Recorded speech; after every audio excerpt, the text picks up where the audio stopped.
to all you cinephiles out there. Again, sorry for the the lack in videos, and the fact that we haven't been around that much. Things have gotten in the way, school, personal stuff. But we're back, and we're gonna do our Deadpool review for you guys. Okay, pause. What's going on, guys? What's going on? Oh, shit. Are we doing a review over moi? If I remember right, don't they call you like Cinephiles or something? Cinephiles? Jeez, what do? Molest movies? Ugh, you dirty ones. All y'all are dirty. Dirty. Just, ugh. I don't want to even touch you. Okay, maybe I do. I want to touch you a lot. Yeah, you like that, don't you? Don't you? What's up, guys? What's up? Not very talkative, are they? Usually this one right here on the right isn't. He usually doesn't talk that much. He doesn't talk at all. This one over here, though, he's the loudmouth. Aren't you, little Wayne? Yeah, he's a talker.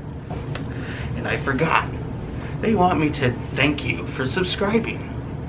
Because apparently, how many do you guys have now? How many subscribers do you have now? Does anybody know? What? What was that? 62. What the shit? 62?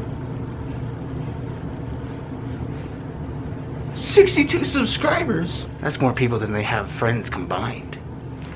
Anyway, I guess I'll just let these two fart knockers continue on, as always. See you later.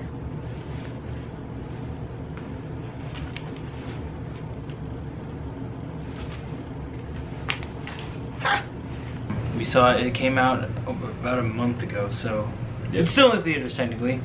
About a month and a half almost. Yeah, but still in the theaters, so if you haven't checked it out, go ahead and check it out, because it's worth a check out. For quite a few people out there, this movie blew all expectations out of the water. Yeah.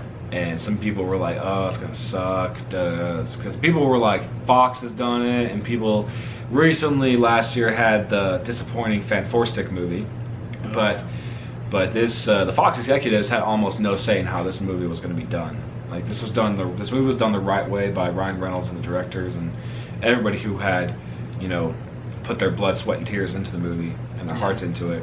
And this movie is being called the most accurate comic book to movie adaptation ever made. Ryan Reynolds obviously kills it as Deadpool. He was born to play this character. He's Canadian. Deadpool's Canadian. Oh, yeah. They have a lot in common, apparently. Ryan Reynolds, I felt like he nailed the character perfectly. Like, perfectly. That's how I feel. I've seen the movie 5 times now. It's amazing. It's funny each time I go into it. It doesn't get old.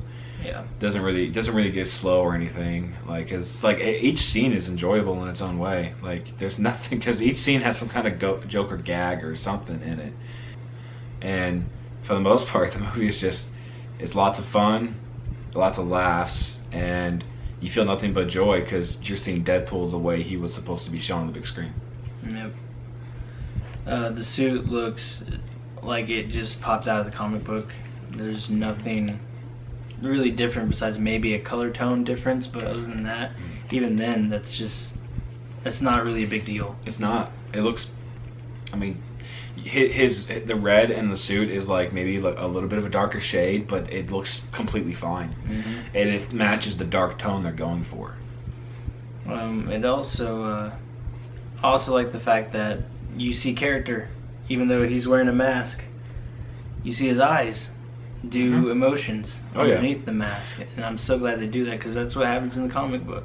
That was the most genius way to go about it. Like that was probably the most trickiest thing they could try to think of. Like how are we gonna like make it show them? And then someone said just animate the eyes, and then like let everything else do the rest.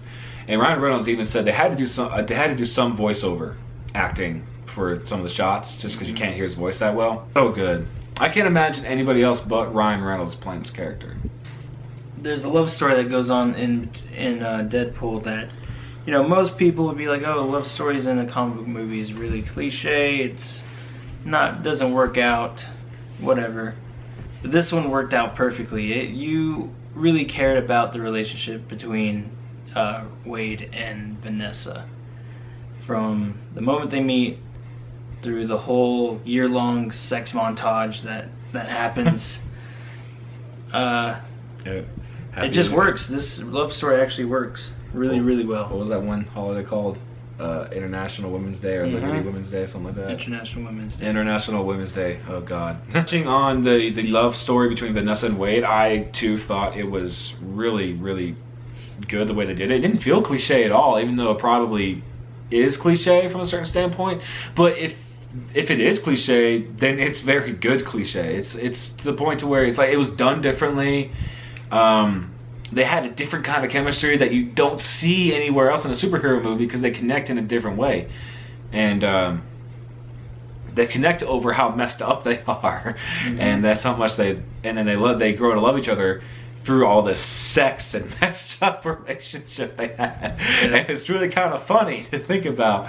And I like how she, you know, he got her into a relationship and he grew her out of a hooker into like a, you know, to where she only works at a strip club. I mean, it's an upgrade.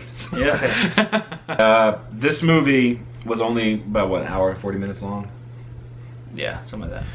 And it had around a $60 million budget. 58. So yeah, about a $58 million budget, which is low for a superhero movie. Green Lantern got like 200 million, I heard. That's insane. But yeah, a typical, you know, superhero movie like the Avengers or Captain America, they get anywhere close to 100 or well over $100 million for their budget, so they can go all out. This movie was only given 58 million, and they could only stretch that so far, but they stretched it very well. The only reason they gave him that small of a budget was because they really didn't believe in that project. Yeah. I mean, they're like, oh, it's a comic book movie that's rated R. We're not going to make that much money because of it's rated R. Yeah. Because it's a hard R.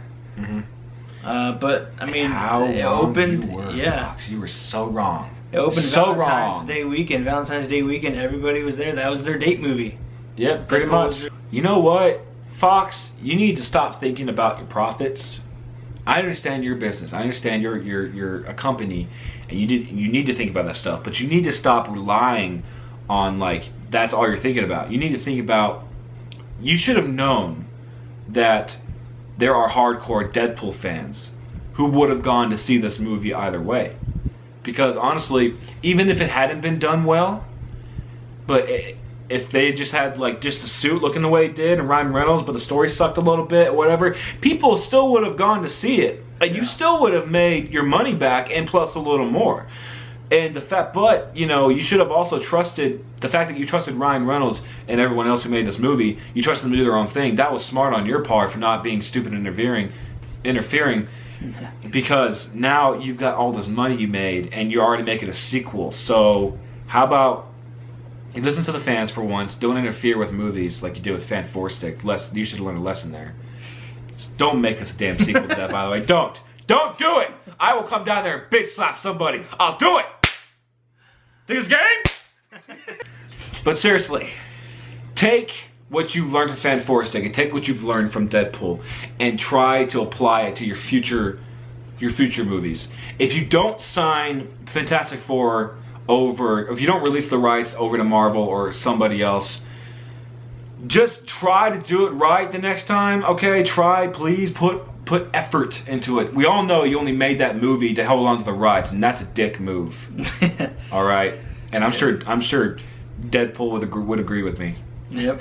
So please listen to the fans, pay tribute to the characters. Don't make your own dumb, realistic version of what you think is better. Do what's accurate to the comic books, and you'll make a lot of money, and people will trust you more. Because right now, a lot of people don't like you. All right, you can say, "Oh, boy, but Deadpool." You can't say shit about Deadpool because we all know that they had freedom to do whatever they wanted. All right, we all know the story. Yep. So it's out there. So again, Fox, I hope you learned a lesson. This movie was funny, so funny. It kept you laughing from the opening credits to the end. All the way to the end. I mean, like very end. It's cleverly funny. It's not like it didn't try too hard to be funny at all because it didn't have to try that hard.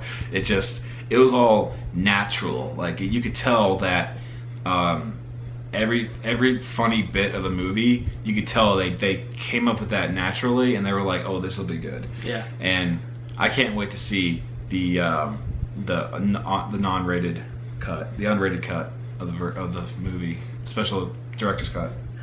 But honestly, like this movie, due to the kind of content it had to contain, you know, sex, nudity, gore, violence, and whatnot, it can be a little difficult sometimes to incorporate really good humor in with all that. But this movie did it flawlessly. It did it so well, and to the point to where you're laughing at Deadpool just breaking his hand and feet against Colossus. Colossus was one of the best characters of the movie, and I love how he has more of a role in this movie than he has ever had in any of the other X-Men movies that Fox has presented us with. He's just like there. Yeah. In this movie, he had a role. He felt like a real character. Yeah. And I loved Negasonic Teenage Warhead. She was just great. Yeah. And I love all the comments that Deadpool made to her. Like, it was like, he was like, want to trade names? To Negasonic Teenage Warhead, because he thought that was such the coolest name ever. Her, and then even the guy who played Ajax, or Francis. That was hilarious. He did a good job as a villain. I mean, he made me hate him. I wanted him dead at the end of the movie. Yeah, but he was so likable at the same time. It was weird. Like, you hate Francis, you hate this guy, but he was just so likable in the movie. Like, it was just like, maybe it was that British charm or the way he's talking. I was like, I like this guy, but I understand he has to die. Yeah, all the fourth wall breaks that Deadpool are known for are done really well. They're not forced in. They're not like, okay, why do we have another fourth wall break? They time them out pretty well. They didn't. There weren't too many. Like, they could have messed up and gone like way too many fourth wall breaks, but they did it just enough to where it's like we still felt included. Like, he was still acknowledging us, even at the end. Towards the end of the movie, when he's about to have his final fight with Francis, and Francis says, you can grow back body parts now, Wayne, but when I'm done with you, the parts are gonna, what he said, the parts are gonna have to grow back you. Yeah. And Deadpool's like, oh yeah, that's a good one. He looks towards us and goes, no, it's a good one. Oh man, and I love all the references to the outside world of the movie, and like the when Colossus says, "I want to take you to the professor," and he's like, "McAvoy, Stewart, all these timelines are confusing." Yeah. That all the he quoted RoboCop, "Dead or alive, you're coming with me." Yeah. I liked how when he was talking to us, Colossus said, "I can hear you, Wade." He goes, "I'm not talking to you, I'm talking to them." What was your favorite fourth wall break? Probably the very first one, where he's like, "Oh, hello. No. I know, right?"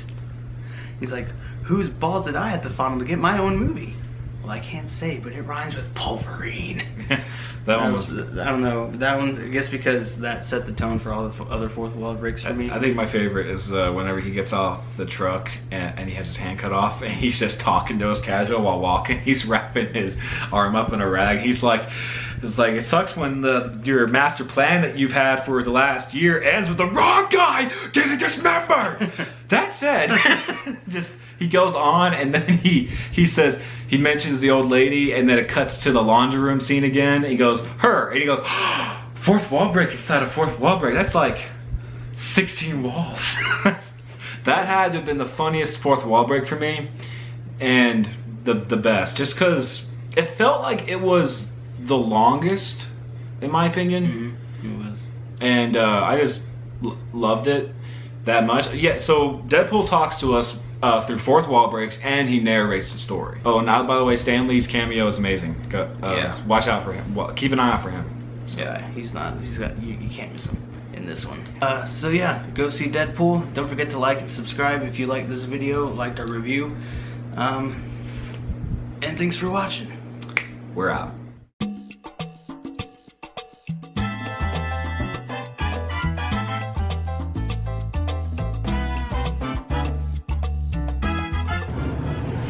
Oh, hey again. Guess what, guys? This video is finally over. Oh my gosh, you can finally go on to something better now. Get off the computer, get off your phone, whatever you're watching it on. You can go live. You can finally go live.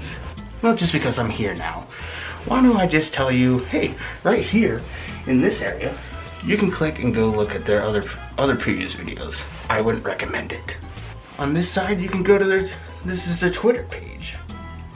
Follow them on there, I guess. And of course on this side you can check out Cristobal's channel as well. He does vlogs and shit like that. And also follow Cristobal on Instagram. I do, but that's just because I'm nice like that. That's just because I'm nice like that. Well, this has been fun, guys. This has been fun, guys. Until next time, this is your friendly neighborhood pool guy saying, become a cinephile. God, that sounds dirty. I'm never doing this again. Or will I?